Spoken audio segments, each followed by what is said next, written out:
ఈరోజు నేను మీకు బెండకాయ కర్రీని ఎలా చేసుకోవాలో చూపిస్తున్నాను అండి. అబ్బా వద్దులేమా, మాకు బెండకాయ కర్రీ చేసుకోవడం వచ్చు అని అంటారేమో. నేను చెప్పే 2 టిప్స్ మీరు ఫాలో అయ్యారంటే చాలా క్విక్గా అయిపోతుందండి బెండకాయ కర్రీ అనేది.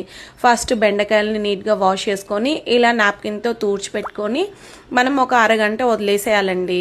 ఇలా తడిదనం అంతా పోతుంది. సో అలా అయ్యాక మనం కట్ చేసేటప్పుడు నైఫ్కి కానీ కత్తిపీటకి కానీ ఇలా లెమన్ అప్లై చేసేసి కట్ చేసామంటే జిగురు రాకుండా ఉంటుంది. మన పని చాలా క్విక్గా అయిపోతుందండి.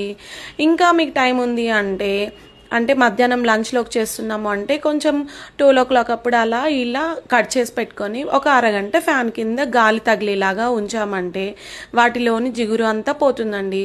అలా టైం లేదమ్మా మాకు అన్నారనుకోండి, మీరు ఇంకొక సింపుల్ టిప్ ఫాలో అవ్వండి.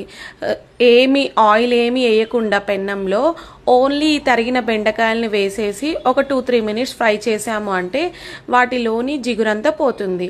ఇలా 2 టిప్స్ ఫాలో అయ్యామంటే మనం బెండకాయ కర్రీని బంక లేకుండా గమ్మిగా కాకుండా చేసుకోవచ్చు ఈజీగా. ఇలా అయిన వాటిని పోపు వేసేసి కొంచెం పసుపు వేసి బెండకాయల్ని ఫ్రై చేసుకుని పచ్చిమిర్చి కారంతో మనము బెండకాయ కర్రీని ఈజీగా ప్రిపేర్ చేసుకోవచ్చు. మీరు ఎలా ప్రిపేర్ చేస్తారు మరి?